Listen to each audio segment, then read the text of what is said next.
ఈ ప్రపంచంలో మానవాళి సంస్థలతో కోరి కొన్ని రవిశంకర్ లాంటి మహానుభావులు అనేక మంది వారి జీవితాలు త్యాగం చేసి వాళ్ళ అనుభవాలను అందించి ఈ మానవాళి స్వతంత్ర కోసం ఇటువంటి క్రియలు ఇటువంటి యోగాలు పెంచినందుకు మనందరి తరఫున వారికి చేతులకు నమస్కారం. ఒకసారి అదేవిధంగా వాళ్ళ అభిప్రాయంలో నడుస్తూ తమ వంతు సాయం తమ చేపలని వరకు తమ సాయం చేయాలని వాళ్ళ కుటుంబాలని వాళ్ళ ఉద్యోగ ధర్మాలని వదిలి మన కోసం కొంత సమయం కేటాయించిన వీరిద్దరికి మళ్ళీ ఒకసారి ముఖ్యంగా నేను గమనించింది ఏంటంటే ఈ కోర్సులో కాన్సన్ట్రేషన్ మైండ్ మెయిన్ మానవుడి బుద్ధి కోల్పోతున్నాడు కాబట్టి దాన్ని ఒక స్థిరత్వంగా ఒక చోట ఉండడానికి చేసే ప్రయత్నంలోనే మొట్టమొదటి ప్రయత్నం నేను భావిస్తున్నాను.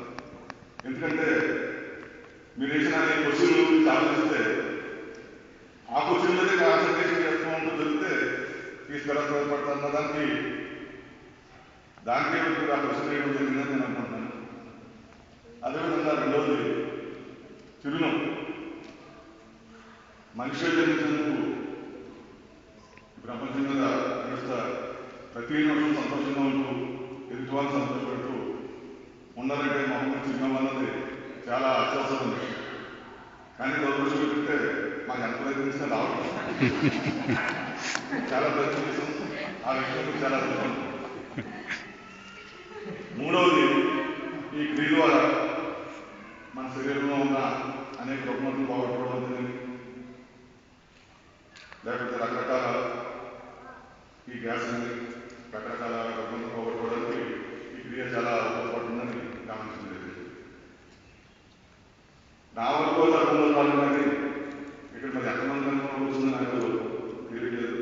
చాలా మంది చెప్పలేదు ఇది చాలా మహత్వమైన క్రియ, దీనివల్ల గాలిలో పోతున్నట్టు ఉంది, లేకపోతే ఎక్కడో మనసు ఉంటుంది అని చాలా మంది చెప్పడం జరిగింది. మాకు వచ్చే కోల్మము లేకపోతే చెప్పడం చేత మాకు ఎంతో క్షమించలేదు. ఇప్పుడు మా సాయి చెప్పినట్టుగా ఈ కార్యక్రమాన్ని 5 రోజుల్లో 6 రోజుల్లోనూ పూర్తి చేస్తారు. ఈ కార్యక్రమం ఎంచేదంటే మీరు చెప్పేదంటే అంటే కొంత అనుభవం ఉన్న వాళ్ళకి చెప్పినట్టుగా తప్పితే కొత్తగా నేర్చుకున్న వాళ్ళకి చెప్పేది. నేను మీకు ఇప్పుడు చిన్న అడ్వైజ్ అంటే పెద్దవాళ్ళు చిన్నవాళ్ళు క్షమించండి. మీరు మేడం గారు బెస్ట్ ఆగండి, నాట్ బెస్ట్ టీచర్ క్షమించండి. ఎందుకంటే మీరు చాలా తక్కువ చెప్తున్నారు, కానీ మేము ఏం చేస్తున్నాము నేను చేస్తున్నాను తప్పుకోవాలి మీరు ఎవరు గమనించలేదు. నేను మీకు ఇంకొక సలహా ఏంటంటే మీరు ఎక్కడైనా క్లాసులు చెప్పేటప్పుడు అక్కడ లోపల పక్కనలో ప్రయత్నం వాళ్ళు పెద్దలు కూడా తీసుకెళ్ళండి. అటు లేడీస్ పక్కన ఉండండి, మగవాడి పక్కన ఉండండి. మేము చేస్తున్నా కరెక్ట్గా చేస్తున్నామా లేదా అన్నది కొంచెం గమనించి మమ్మల్ని కొంచెం గైడెన్స్ చేస్తే బాగుంటుందని నా ఉద్దేశం. నిజంటే నా నాలుగు రోజులంటే సుదర్శన క్రియ చేయాలి. సుదర్శన క్రియ చేసినట్టు 3 దఫాలు చేయాలి. నాకు 2వ దఫా పూర్తి మీరు విషయం చెప్పండి అనుకోవడం అంటే నేను చేయలేకపోతున్నా అంటే వాళ్ళకి చేయలేదు అన్నది నాకు ఎవరైనా గైడెన్స్ ఇస్తే నాకు అర్థం. కాబట్టి కొంచెం దయచేసి అండ్ మిమ్మల్ని కామెంట్ చేస్తున్న మాత్రం దయచేసి వీలవద్దు.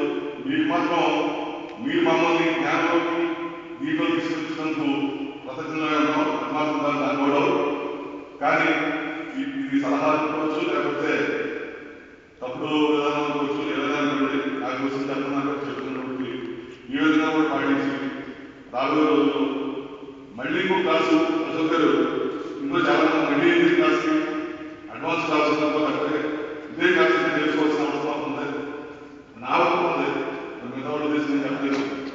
కాబట్టి మళ్ళీ మమ్మల్ని కార్యక్రమంలో మళ్ళీ ఏమన్నా ఆశిస్తూ ఏమన్నా తప్ప క్షమించినందుకు